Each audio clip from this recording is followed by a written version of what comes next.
Welcome to Samba Samba. Enjoy the video. You begin by confirming prerequisites. Make sure your account or organization plan allows Codespaces and that billing is configured. Once verified, go to your GitHub settings, open Codespaces, and enable the feature. This activates the backend.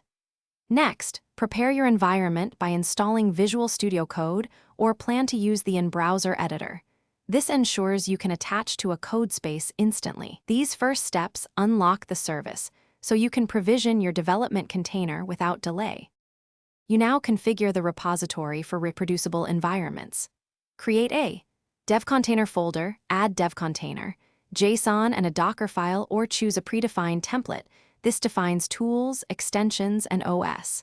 Once done, specify machine type and forwarded ports in dev container. JSON so everyone gets the same resources and networking.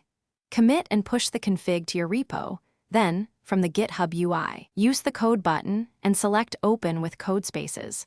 This launches the containerized workspace. You finish by creating a new Codespace from the Codespaces tab or via the repository code menu. GitHub will build the container and provision the workspace automatically. Watch the build logs, and once the environment is ready, install recommended extensions and run any setup tasks. Make sure to save any environment changes back to the dev container so teammates inherit them. If something breaks, check dev container, JSON paths, review Dockerfile commands, and, if necessary, increase the machine size to avoid resource-related build failures.